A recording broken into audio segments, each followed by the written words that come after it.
Welcome to your magical moon message. Wow. This is the peace dealer, moon in Libra, sun in Sagittarius. Okay. So we have an 11th house aspect to the sun with Libra. Ooh, impending Pluto square as well.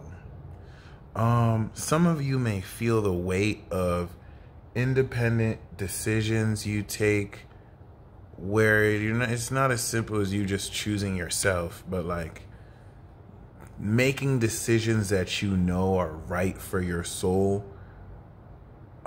which is a huge theme with Pluto squares and Pluto transits now, where the decisions you are taking individually may seemingly induce sacrifices with or towards the collective. Like realizing a direction you want to take your life might take you away from a heart's desire or an idea of what you thought something might be. Don't necessarily be too perturbed by these illusions, even with situations you're looking at with your five senses, because in light of new cycles we're stepping into as well, they're not necessarily as real as they seem. They're as real as a movie scene is, but you don't know there's a whole twist in this movie that's going to change how you look at all the characters in the scenes. So, keep that in mind. If there's this anxiety or sense of unease, as many of you may feel in between worlds where you are effectively creating and projecting this updated, dopest version of yourself. In fact, welcome to the third quarter square. 24 degrees of Virgo to 26 degrees of Libra of the moon is the third quarter square, where with this 270-degree angle, we have completed the harvest of this cycle. And with that Neptunian opposition, you have to be wary of emotional manipulation through the form of evoking your pity or having you feel bad. You don't have to feel bad for anyone, as much as you want to make sure you are tapped into what you truly want beyond your ego. There's been a lot of egoic unraveling that is bringing many to the drawing board or back to the drawing board, or just updating a lot of what you may have thought you want or want to experience, as a lot of you are leveling up rapidly too. So it's like what you may have wanted 2 days ago is not the same, which is not a bad thing. But anyway, just wanted to get those disclaimers out the way.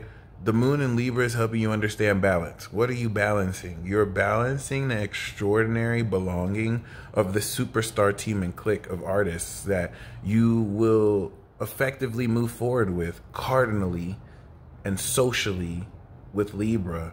This is opposite Chiron in Aries, and it's going to square Pluto in Capricorn, which is extremely painful if you're attached to a version of how things should be.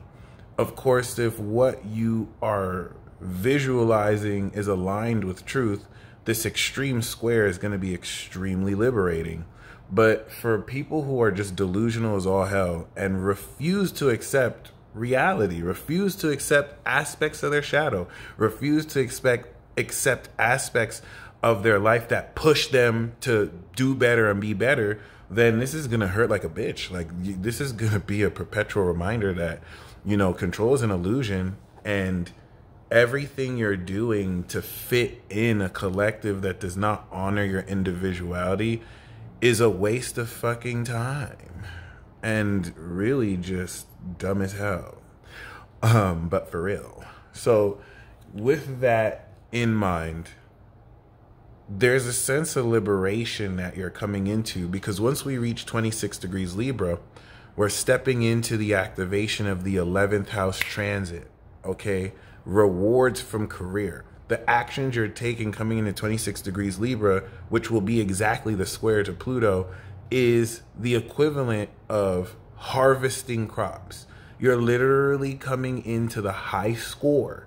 You're coming into the high peak efficiency of what it is you do and have done to reach this high level of expertise. And what you have to really accept as well is there are a lot of people around you criticizing and offering their 2 cents at who you are and what you do that are not at your level.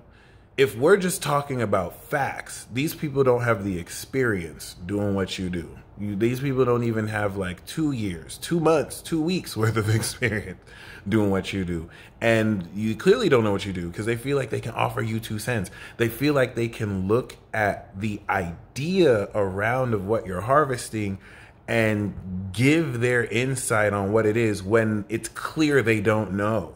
It's clear they have an idea. It's clear you have to be very careful because you can allow certain people to really undermine the quality of what it is you're doing. Only you will have that idea of what it is you're doing. And at this 10th house axis of success, you are stepping into this power post glow up. I have to emphasize the very powerful importance of this. There will be, with these competing angles with the moon, a very non-true look at how things are developing in a way that from the outside looking in will almost look bad, but you will be enjoying it because you actually know what you're stepping into. So you cannot be receptive to the external, but you cannot really take serious what other people think about what you're going through. This is a very, very, very, very important message that you're breaking through in this final patch of the Sagittarius season, because now people are fundamentally forever changing the way they look at you post Virgo season. So like there's all sorts of values and philosophies and then like a whole host of stuff people don't know. There's a nescience within culture and the collective that you take part in too. But when it comes to you and who you are and the lifelong development that you've gone through, nuances will go over people's head and under people's noses. And you don't want to take serious at all the inability for people to understand the uniqueness of you during this period, because just that opposition with Moon, Chiron, and Aries alone is going to help you embrace qualities and aspects of yourself that go completely missing towards everyone else. And so if you have an external locus of control, you're going to really feel bad about things about yourself you should feel amazing about. Because the 10th house transit like this can be seen as a failure by people who think you're crazy, okay? But then you realize the only reason these people think you're crazy is because they're stupid. They're literal idiots. And I don't mean in an opinion sense. Objectively speaking, if you were to quantify the proof of how dumb they are, they will prove it to you every time. It's different from being ignorant. It's different if someone is ignorant and they just don't know. They can always learn. Someone's inability to learn truth in your face makes them stupid. So I had to clear that out the way, because now you're stepping into the bonus round of this Sagittarius transit. You're going to understand in a few short days who is your superstar team. Everything that you've now ascended as the dopest version of yourself, now you're recognizing, oh, that's a dope ass motherfucker too. Oh, that's a super dope ass motherfucker. Real recognize real. The click is coming together because this is who you're moving forward with to meet in Aquarius season. The League of Extraordinary Gentlemen. And in between that is the final boss battle in Capricorn. This is an RPG, and you usually fight a boss battle. If you fight Final Fantasy or any RPG, you have a team with you, right? So this is you collecting the team. The way they're all just going to come together, too, in miraculous fashion, like this is some kind of Expendables movie. It's going to really feel like the Expendables, because not even is it just like a team. It's like everyone on this team is a superstar. It's like, oh shit, you too? Oh, you saw the synchronicity too? And it's something that connects all of you. This is Libra, This is very dynamic. Then it's going to go into Scorpio, which is going to be a dark-ass balsamic phase. Then it's going to go into Sag with the balsamic phase with Capricorn season. Then we're going to have the new moon in Capricorn. Do you see where I'm going with this? Like, the shit just gets crazier as we move forward. So this is very important because you're going to understand not only how much you're leveling up, but this is going to break you through the fallacious, nescient nature of culture that is really just dumb as fuck in every way.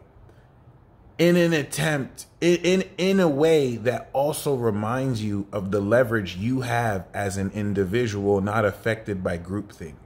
I don't want to necessarily scoff at the notion of people coming together and making decisions together. It's not always a bad thing. It's just in a period like now where there is no social energy in the zodiac, and Saturn's in Aquarius that's limiting and inhibiting genius individual expression, square Uranus, which that aspect is a good thing. It's not a bad thing. But the way it can be distorted is a horrible thing. It's just so much more important for you to stay true to your authentic self and to ignore your 3D circumstances in pursuit of creating your greatest reality. Because once we step into Capricorn season, you are now taking action as your greatest self. Okay? And be kind to one another, tender-hearted, forgiving one another, even as God in Christ forgave you. Ephesians 4:32. That is my verse of the day, and I wanted to share that with you. So that being said, as you understand this balance that will aid towards your ascension, this is going to help you see people's true characters. This is why you're going to recognize the dope motherfuckers that you're going to be clicking with. They're going to just find you. And be very mindful of who you click with today and tomorrow too, because these might just be random occurrences or just small occurrences. You don't know. You might have a whole movie and sequel with these people. Right now, you're talking to people who, in less than like a year and a half, you're going to have a whole blockbuster movie and sequel with. Might even have a fucking trilogy. And for some of you, it could even be a 6-7 series blockbuster television show.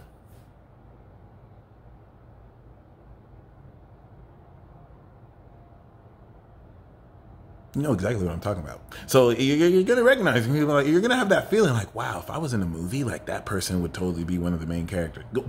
There's a reason for that. Anyway, yes. Congratulations. I have to say congratulations because every 10th house, 11th house cycle is rewards and then divvying rewards. It's paycheck and then government has to take their cut. So I know, right? But if you work for, government does it. But regardless, let's take the government out of this. And in context, fuck the government.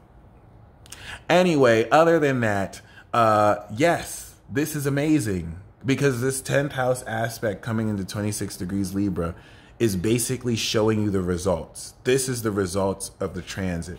These are the actions you're taking as the dopest version of yourself to connect with other dope people. And most of these actions is really just tapping into your dopeness. You'll find that the more you do physically and externally to try and get what you want, you push it away. But the more you center in who you are and feel that, you're not doing nothing. It's actually attracting those experiences as it should. Be open to looking at the things you want in a new way because it's going to start to show itself to you. And you will now aid in this, because, the moon was in Virgo and things were going all over the place. Things were wonky. Moon in Libra is going to direct this a lot more sharper. So this will definitely apply logic to a lot of what has been beginning to be revealed.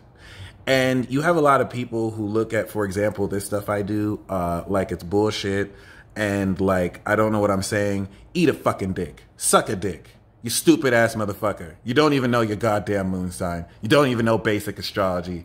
Eat a dick, motherfucker. Eat a dick. I'm not here to be mature. I'm savage. And to those of you who actually know your moon sign and make an honest effort to be part of this revolution, Godspeed. Peace.